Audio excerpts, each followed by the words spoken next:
In your mind, is market socialism temporary or permanent? Oh, temporary. I just look.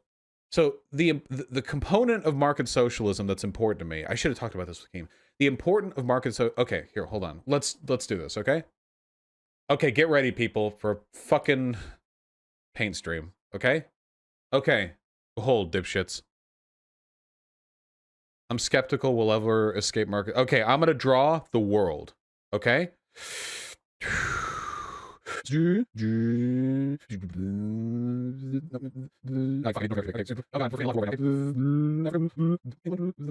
There we go. Nicely done. Okay. Now here is America. And then we got little baby Mexico. Okay. So here's the issue. Okay. Are you ready for it? Okay. Let's say Shittopia goes socialist. Shittopia is right here. I don't know what the fuck that's supposed to be in okay. Right there. Shittopia goes socialist, okay? It's right there, all right? Now here's the issue, okay? How do they go socialist? Well, they take the traditional route. So what they do is the workers have an uprising. They seize control of the state. Then after seizing control of the state, they kick out all foreign investors, all foreign businesses. They nationalize the industry in their country, and they start producing everything for the people, by the people, okay? Congratulations, we've done it. Now here's the issue with that, all right? Shittopia has made a critical error, okay? Shittopia is no longer a market society, meaning that the goods which are produced within the borders of this country are not produced for the purpose of selling others. Now, that's great in concept. Decommodification's good. But here's the issue. I'm going to paint in black every country that's going to trade with them now. Wait, that's not going to trade with them.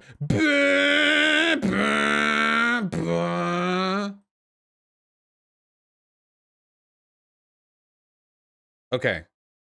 The issue is that with the abolition of a market society, you no longer have an ability to meaningfully trade with neighboring nations. And if you can't do that, not only does your country suffer, because there's a lot of shit you can't produce just in your own country, it also means every other country on Earth has absolutely no reason to not just go in there and fucking annihilate you, okay? Why the fuck? If you're completely cut off from the markets of the world, why the fuck what incentive is there for any other country in the world to tolerate your existence? From their perspective, all the resources in your country are just locked off to the universe, okay? In my opinion, and by the way, if you look back throughout history, you'll find there are quite a few societies where their democratically elected socialist governments have been replaced so that America could take advantage of the resources within their borders.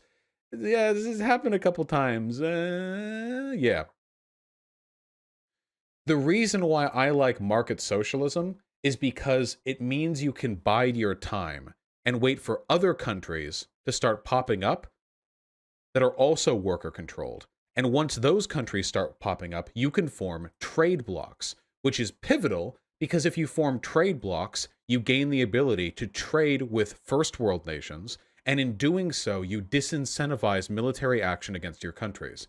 See, we've learned this. The failed states of the 20th century taught us that socialism cannot happen unless it is strong enough to resist imperialist action. We know that, okay? Market socialism allows these countries to form trade blocs, and if you're trading with the United States is much, much, much less likely to invade you. If the United States stands to lose a tremendous amount of wealth, resources, labor, what have you, from the collective trade bloc that you're invading as the US, there is a benefit to remaining a market society. Now, you only do this for long enough that it's necessary. Eventually, if enough of the world ends up being socialist, socialist,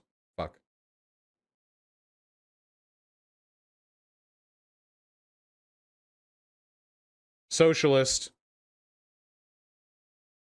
or socialist sympathetic, once there are enough countries working together, it's now possible for them to represent enough of an economic and military bloc that the rest of the countries in the world don't really have a way of meaningfully opposing them. The goal, though, the real goal, is to make capitalist countries dependent on market socialist countries. Can you imagine, by the way, what would happen if America went to war with China and we didn't get any more Chinese goods in this country? This country would fucking collapse, okay? We don't need nukes to destroy America. All we need to do is cut off trade from China, all right? This country would be fucking done. Everything we rely on, bye-bye, and whoever started that war is not getting reelected next election, okay? If you are sufficiently economically powerful, you're just not going to, the war is not going to happen. Because in democracies, there is a threat that comes along with depriving your population of material comfort. So the goal in market socialism is to preserve your relation to those economic transactions long enough that you can provide a sufficient deterrent against military action against you. It also means you don't hurt your own population because, whether you guys like it or not, being a market economy is way the fuck more fruitful than being a command economy right now in this era. Like, factually. The reason why Vietnam's GDP rose was because of market reforms, okay? The reason why China's GDP rose was because of market reforms, okay? If you don't have market elements within your country, like, whether you like it or not, like, socialist or not, it's a fact. Like, you're going to end up hurting your own country.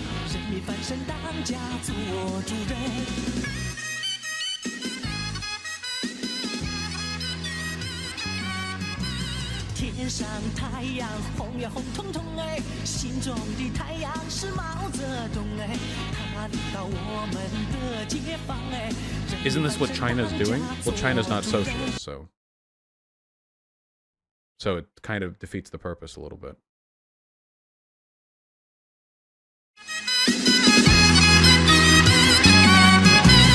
天上太阳红呀红彤彤哎，心中的太阳是毛泽东哎，他领导我们的解放哎，人民翻身当家做主人。